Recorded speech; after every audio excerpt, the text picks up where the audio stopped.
confused by why are you asking about our dating? Oh, well, it's the only issue is that's my wife. You just called the cops on me. You're a cop. You're a thief. And authorities say the victim was to be her own husband. Do you ever think about being a police officer? And if so, do you take into account all the possible scenarios that might happen to you in the line of duty? Yeah, you might get shot at, or you might get into a fight. That's dangerous, but also kind of exciting, right? But what if you get into a situation where you have to arrest someone you know and love, like your wife?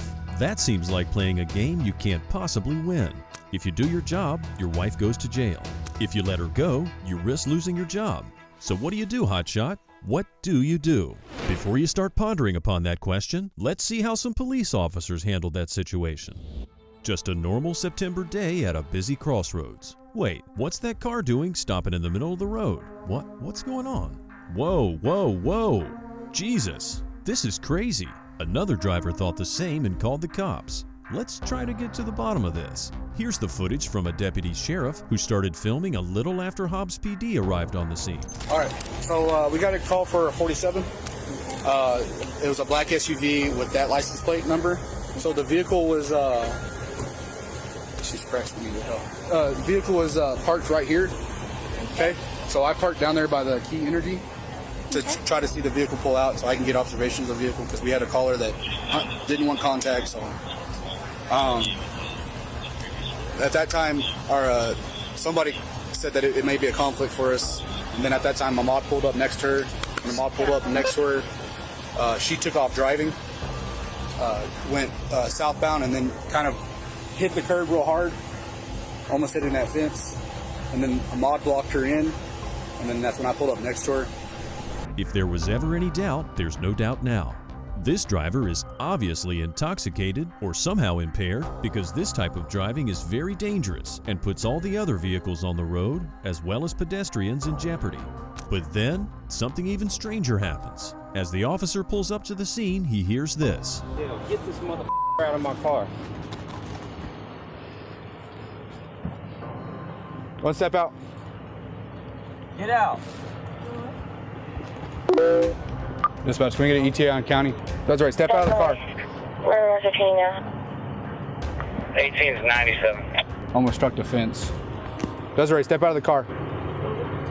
Wait. Huh? Well, my name's Officer Solomon with the Hobbs Police Department, okay? The reason I'm making contact with you is because we got a call in that you're intoxicated driving, okay? Obviously, when I saw you, you just drove onto a curb and almost struck a fence, okay? So I'm gonna need you to step out. Okay? Did you take the keys out? You can stay in the car, just give me your key fob. Where's the key fob, girl? Do you have it on you? There it is. Oh my, really? You're not getting any, because who you know, it don't matter, okay? You know it's against the law to be driving under the influence, correct? Okay, you do know that, right? So I don't know why you think you're above the law because who you're dating. Okay, so is this starting to make sense now? Let me explain. The officer who said it was his car was Sergeant Ahmad White of Hobbs PD, who can be seen in this picture receiving a coin and certificate for 10 years of dedicated service. The SUV really was registered to him, and driving it was White's girlfriend, Desiree Ortega, age 30. In fact, Sergeant White was the mod that first pulled over next to the suspect. This was a potential conflict of interest, and that was the reason the officers called in the sheriff. But it wasn't just White's girlfriend and his car that were involved. Their infant child was in the back seat. The moment the sheriff's deputies arrived, Sergeant White took the baby out of the vehicle. He also informed Desiree's mother, the child's grandmother, to come as fast as she could. We can see her in the following footage holding the baby. I'm sorry. You're all right? I'm sorry. I mean, I don't know her issue. I'm so embarrassed. I tried. Was the child inside the car? You grabbed the car. You grabbed the kid? Yeah, I watched him get the kid out of the car. Yeah, I did. Because I was pulling Okay, up. get the child's information. Yeah. Are you? I guess your mom. Grandma. Grandma. I had no clue. I saw it on the way and I called No, Sergeant. he was doing it what he was supposed Yeah, to no, do. I know. She started rolling and I didn't want her to. No, I know. I called Sergeant on the way over here. Did you notice how the officer wearing the body cam was breathing heavily? Well, there's a good reason for it, because she just arrested Desiree, and Desiree did not go down without a fight. So, not only did she drive while under the influence of alcohol, jeopardizing the life of an infant and everyone around her, but she also had the nerve to resist arrest. Seeing that she was on the heavier side, the officers had trouble getting her out of the car. You're gonna get out of the car, I'm gonna have to pull you out. Okay, we're not playing a game like you did with the other officers. Okay? Are you gonna get out of the car? What game are we playing? I'm not playing any game with you. Are you gonna get out of the car? Yes or no? No. Okay. I have one out on garage. Oh, really? Yeah, really. Really? Oh, what the f***? You're gonna listen. You don't get any favors because who you're dating. You understand that? Don't resist. Oleg, stop. I can call all your shit. 21469. No. Yeah, stop. You already messed up. Stop, man. We're 15 one You're time. not wrong. Stop. You're wrong. Stop. You did this. That's on you. That is not on those Deputies officers. coming from 1300 block of West. Like most Karens, this one resorts to crying at one point, but that's not going to help her at this point.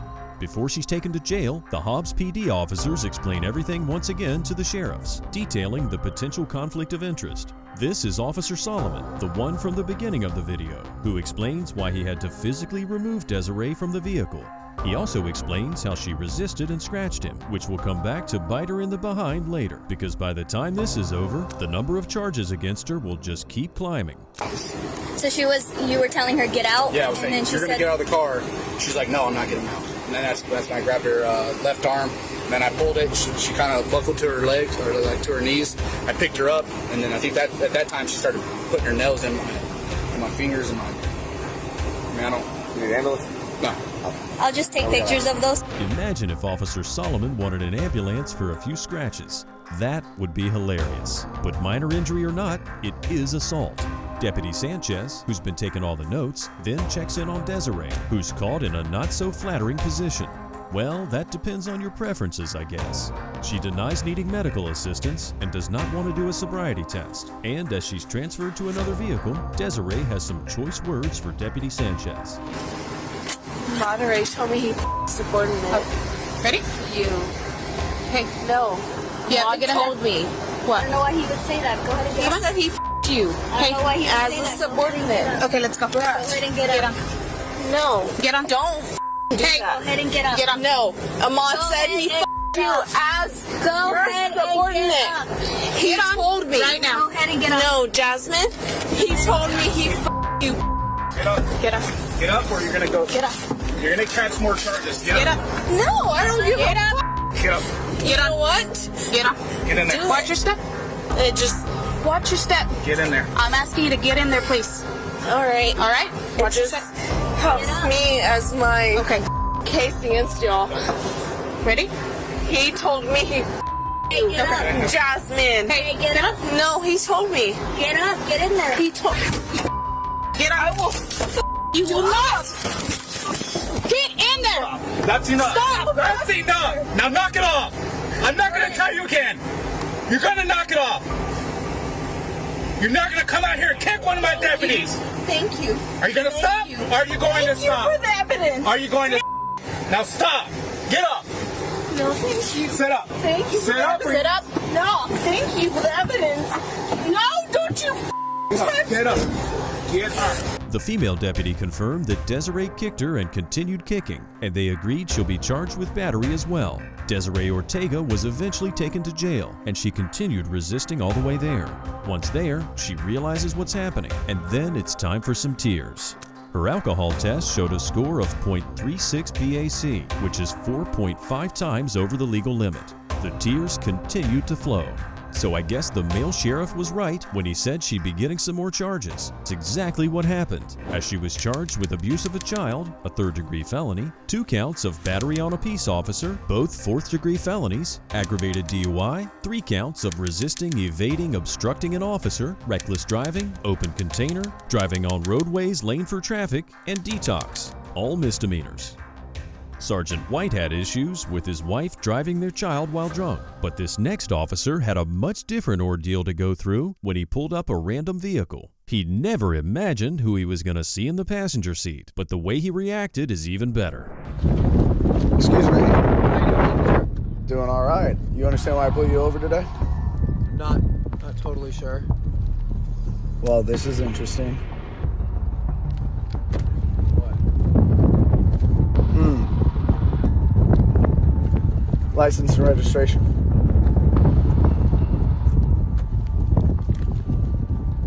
Something going on? Yeah, Anders, there is. That all looks up to date. You know, I think I smell some paraphernalia. Why don't I have you both step out of the vehicle for me real quick? Yeah, come on, step out. Please keep your hands where I can see them. You too, ma'am. Step out of the vehicle. Ma'am? That's funny, considering the woman in the passenger seat is his own wife. Imagine how he must have felt. Here he is, on the job, providing for his family, and his wife is sneaking around with some kid. I have to hand it to this cop. He kept it cool and didn't escalate the situation. I don't know if I could have done the same. Okay, he gave the kid a scare probably, but nothing really out of line. Yeah. Keep your hands right there where I can see them. Yeah. Yeah. All right. So, look at me. Yeah? Me and I. You, doing anything out here that you shouldn't be doing? Follow my finger. No, I mean, I had a glass of wine with dinner. Hands out to the side. And bring your finger to the tip of your nose. Slowly. Back out. One more time, same hand. Now, other hand. Exact same time. Mm-hmm. Okay. Do you know this woman? How do you know this woman? Tinder. Huh? Huh? This is your first time out with her? Oh, really? Yeah. Really? I'm curious why are you asking about our dating? Oh, well, it's the only issue is that's my wife. Pardon me? This part just cracks me up. Notice that the poor Tinder guy is still keeping his hands up since the cop first started to frisk him. And the moment the cop says "my wife," I can imagine all the blood draining from this guy's face and his stomach sinking down to his feet. It must have felt like a death sentence. Lucky for him, this officer's really cool and keeps his wits about him through this entire ordeal. And not only that, but he's about to pardon the poor guy. Pardon me? Yeah, you are pardoned. I will pardon you. Because I'm not. This is. Literally. No, it's not on you. Says she's single. That's on you. You're not the one that made a Tinder profile while you were married. So. Hey, can I put my hands down? You know, why don't you put your hands out? Why don't you grab her stuff out of the car and you can actually leave. You go ahead. Yeah, hop in over here. Yeah, the driver's side. Keep your hands on the vehicle, ma'am. This guy is the coolest cop ever. If more cops were as funny and cool as this guy, it'd be a better world, don't you think? But let's see how this all plays out. Yeah. Yeah. Give me her stuff. Everything that's hers in there. Okay. Yeah. Great. Why don't you give me that? Yep. Just right there. Yep. Her phone. Good. Can I sit down? Yeah. You go ahead. Actually, ma'am, step away from the vehicle. Keep your hands up. Excellent. And you have a good one, sir. Have a good one. Head on out. Sorry, officer. Yes, you are. Yep. Uh-huh. So, Did you really just... I think there's nothing for you to say. You're gonna just stay here. You should call your mom and have her get the rest of the things from my place tonight. Are you Okay? serious? Yeah. This was not how I was expecting my workday to go.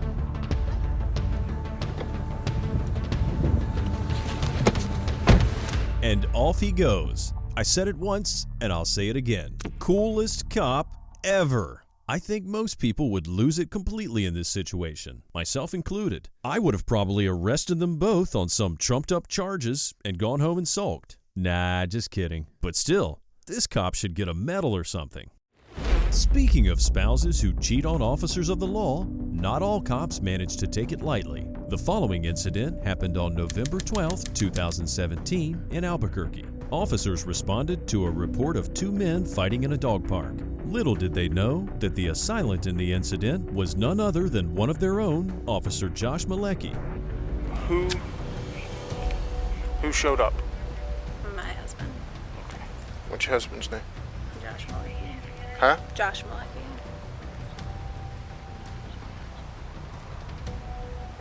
Josh is in APD, Josh? But let's start at the beginning. This officer responded to the call, and he first approached the man who was involved in the actual fight. First, he asked the man if he needed any medical assistance, and then proceeded to talk to him about the incident. We can also hear him explain the situation to dispatch over the radio and ask for EMS, or emergency medical services, just in case. The victim might have a concussion or other issues he's not aware of at the moment. So, what happened? Someone ran down the hill. I was sitting here exercising and just... 30-year-old male, multiple blows to the head, swelling on the side of the face. He is conscious and breathing. Just came down and jumped at me and started hitting me in the head. Do you know him? Yeah. Okay. And from what I understand, this is his wife? Yeah. Yeah? Okay. So, you had any beef with him? Any issues? There's been an ongoing issue, but nothing physical until now. Okay. You want to press charges? No. No? Okay. Well, we're gonna have EMS. Unless I'm really hurt. Well, I mean, you're pretty red and you got a lot of bumps and bruises around your head. And I think he took my car key because I don't know. It was in my pocket and I don't know where the hell it is now. So Okay. I can't even. After talking some more about the missing fob key, the officer asked the man to go to the car and continues the interrogation. By now, it's clear that this man was probably messing with someone else's wife, and the husband assaulted him. But the officer still doesn't know that the husband is this guy, Officer Josh Malecki. As it turns out, Malecki has been aware, or at least suspicious of his wife's extracurricular activities for some time, and he wasn't taking it all too well. 3 months prior to this incident, he got into an argument with her, then got drunk and started driving. Court documents say the officer had a cocktail before he crashed his car into the median here on Wyoming near Constitution. But instead of reporting the accident, he left and went home. This is 28-year-old Joshua Malecki. He's been an Albuquerque police officer since 2010. But tonight, he's on the other side of the law, charged with DWI and leaving the scene of an accident. The fact of the matter is, the law applies to everybody. According to court documents filed by an Albuquerque police officer, Officer Malecki left his home after a fight with his wife. Malecki's neighbor. The side of the car says to serve and protect. Who's he serving and who's he protecting? Albuquerque police says Malecki is now on paid leave. We take these allegations, these types of arrests, extremely serious. And this type of behavior is not tolerated. It seems that the entire world was against Malecki, from his wife to his neighbor to his boss. Obviously, the man has some anger issues, but who could blame him? In his defense, his citation from the night in question shows that his blood alcohol level was between 0.8 and 0.9, and 0.8 is the limit, so it wasn't like he was drunk out of his mind. There was no claim that he was violent towards his wife at all, and he later claimed that his problems all stemmed from her infidelity. Let's get back to her and her supposed boyfriend. They're both taken to the police vehicles, where the officer tries to test if the man is completely okay mentally by asking him some basic questions. You know what day of the week it is, Sean? It's Sunday. You know what month we're in? November. What year is it? 2017. Who's the president? Trump. How many quarters in a dollar? Okay. You have any medical issues? Allergic to anything? Okay, cool. Did you lose consciousness at all? Did he just use his hands, feet? I think just his hands, yeah. Okay. At that point, another police vehicle passes by, and the officer behind the wheel checks if he needs to help out in the situation. The two officers engage in a mildly funny, clandestine conversation that actually confirms several things. Notice how he lowers his voice when he mentions the woman. Hey, buddy. Yeah. He's not here and he doesn't want to press charges anyway. It's an ongoing issue. It's just never been violent. Now it's violent. All right. And I think it may be because the chick that's over here is the wife. Of the other dude? Of the suspect. Oh. So it might be you're sleeping with my wife, but he was over here working out and the guy just came down the hill and beat the crap out of him. So. I'm heading over to RNS. Okay. So basically, the officer confirmed that Sean will not be pressing charges and that it's probably a case of infidelity that caused this situation. But he also confirmed that up until that point, there was no violence from Officer Malecki. However, it's now become violent, and the officer informed Sean that this situation might be more dangerous than it seems at this moment. Should I press charges on it? I've never been in one fight in my entire life. Never been hit. So, if you feel like this is an ongoing thing and it's just escalated to this, 9 times out of 10, I can't even say that. Sometimes it'll escalate even worse. Like, he may put you in the hospital. Or worse. He's not right in the head, So, what I'm going to do is I'm going to have a chat with her and find out the situation and what's going on. So.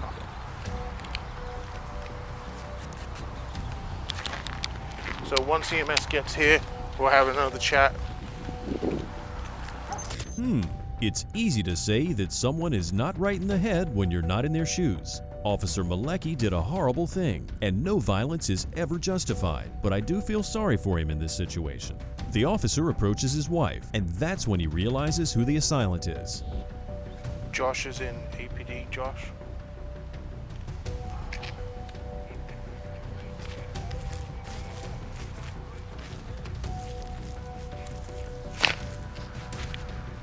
David, 635 PD.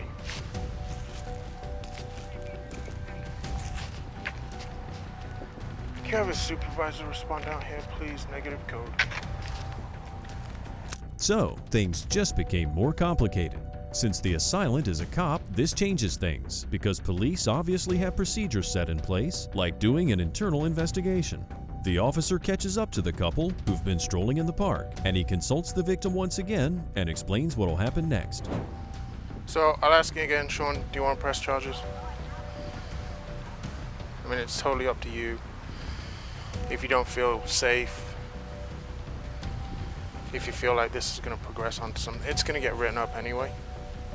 And what does that mean? There's going to be a report made, and it's going to go. I take it you know who her husband is. Yeah. So it's going to go up through the department. He is too, right? Yeah.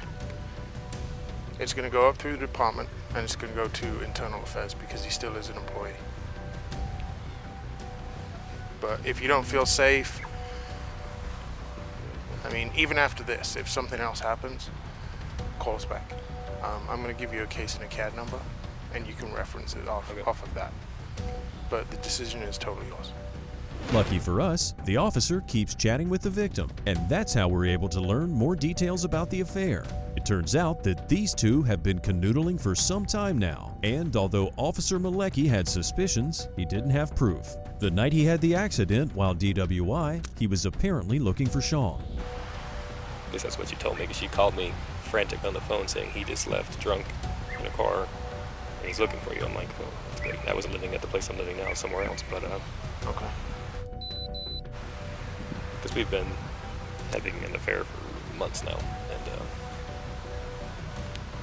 he knows about it, and she just lies to him that it's not happening, and it's still happening. And she won't leave him because she's scared.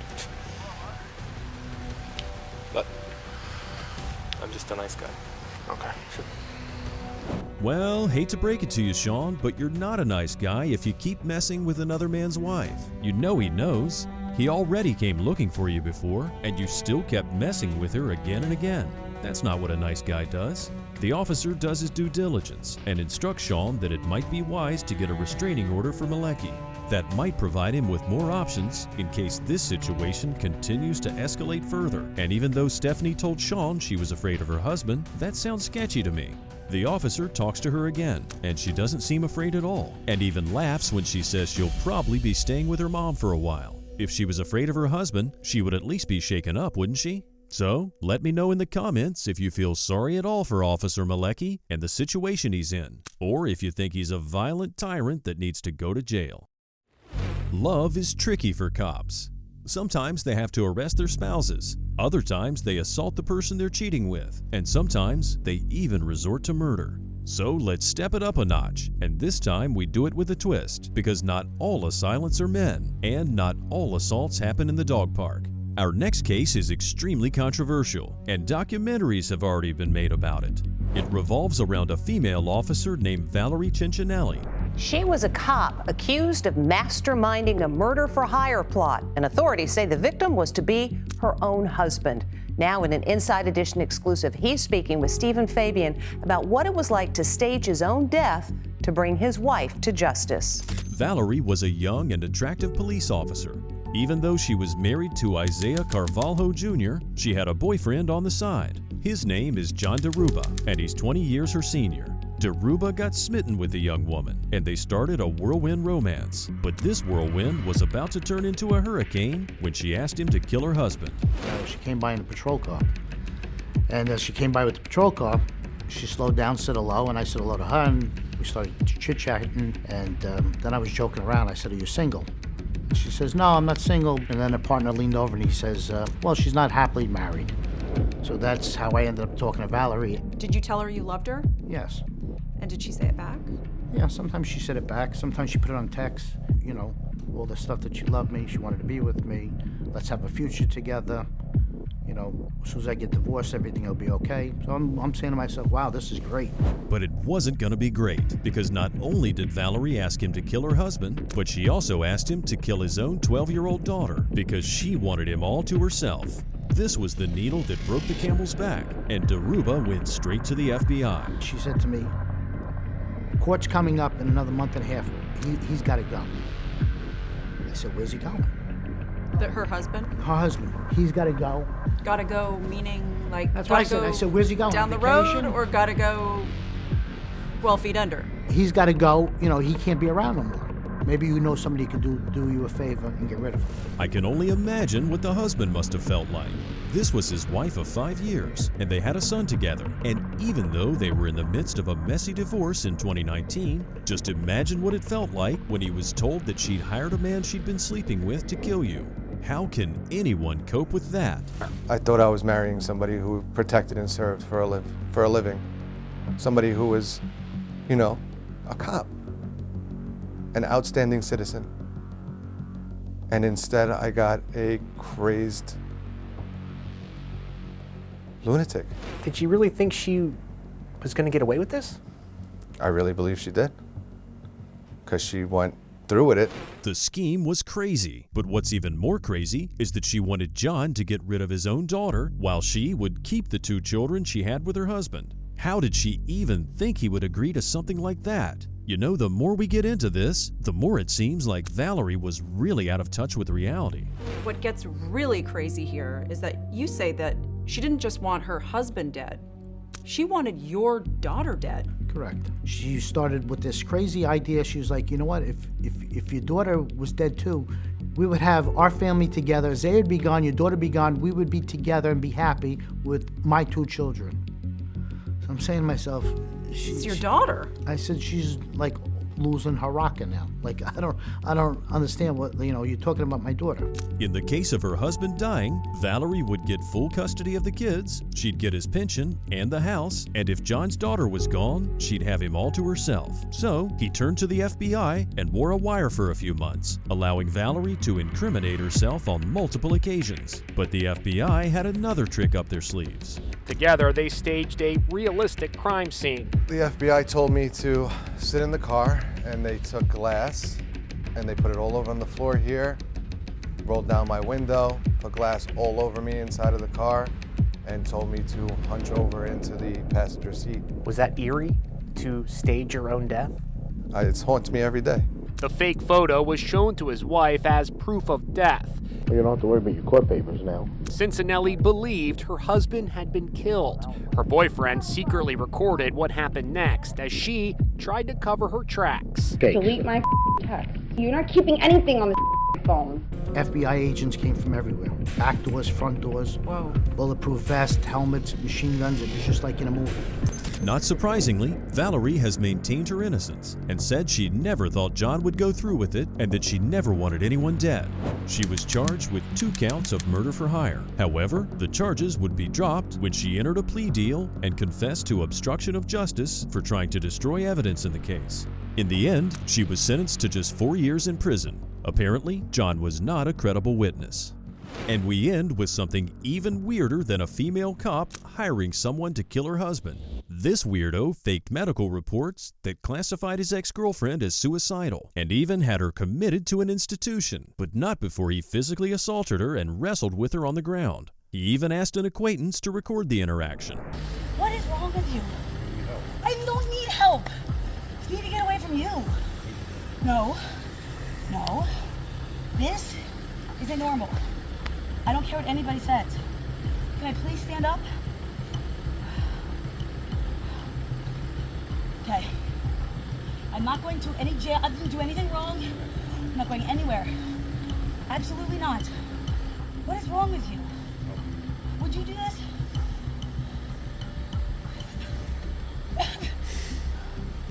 Would you? I thought. Okay. Please let me go. You just called the cops on me. You're a cop. You're a thief. What the is wrong with you? 37 years of my life, this has never happened to me. Ever. 4 months after meeting you, I get tackled. That's real. Just great. I didn't do anything. I didn't do anything. This is the man in question, 37-year-old Pennsylvania State Trooper Ronald Keith Davis. Even though he was married and had a family, prior to this incident, he'd been seeing Michelle Perfanov for 4 months. She would later say that he was controlling and that he often threatened her, saying stuff like, "I know you're not crazy, I'll paint you as crazy." And so he did. He submitted alleged text from Michelle to the Dauphin County Crisis Intervention. In the text, she allegedly called herself a piece of shit and mentioned dying by driving off a cliff. So Davis asserted she was depressed and suicidal, which allowed him to get approval for involuntary mental health commitment. That's when he tracked her down and tackled her to the ground. What the fuck are you doing? I don't need help. I just need to get away from you. That's the problem. I mean, I don't know why you don't like when your truth, I just tell it back to you. Like, I don't know why you don't like that. But this is unacceptable behavior. Totally unacceptable. What the f? Like, come on, dude. What is wrong with you? Who does that? You don't give a shit about anything except yourself.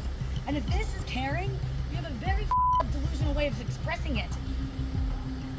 Get off of me. I didn't do anything. I didn't do anything wrong except disagree with you. And that was the root cause of this incident. These two had a domestic dispute, and this will be very important later on because the text Michelle was sending was taken out of context. Once the texts were reviewed by other doctors, they concluded that it was just a minor domestic dispute and that there were no signs of suicidal or homicidal thoughts whatsoever, meaning the involuntary mental health commitment was false. But Michelle's ordeal wasn't over, and it's striking to see her being manhandled, for lack of a better word. Please stop. Get me into a tree like a human being. Please? Can you do that? Can I stand here and put my things together? You can watch me all you want. You can watch me all you want. That's not fair. And I didn't do anything wrong to get away from you. I don't understand. And I can't relax. You just called the cops on me for existing. I didn't like your truth. Jesus, dude. Come on. What the fuck? What? Why are you treating me like I'm a criminal? I didn't do anything. I just want to be able to stand. Back, find out where they are. I just want to be able to stand. This isn't fair. I'll talk. I didn't do anything wrong. The guy filming then calls the cops and claims she's resisting, urging them to come quick. All this time, Officer Davis keeps tackling the poor woman, and she starts crying, repeating how she didn't do anything wrong. Eventually, she was committed to a hospital, where she was kept for 5 days until the doctors determined she was not a suicidal person. As a result of the interaction with Davis, she had bruising on her forehead, torso, buttocks, forearm, knee, and lower leg. A month after the incident, Davis was arrested. He was charged with felony strangulation, unlawful restraint, false imprisonment, simple assault, recklessly endangering another person, and official oppression. Do you think he deserves to go to prison for this? Wow, those were some insane clips we saw today, and they just show how crazy the world of law enforcement can be. Yeah, they are people with authority, but at the end of the day, they're just people. And sometimes they're just as crazy as the rest of us. Keep a watchful eye for the next video. We'll see you then.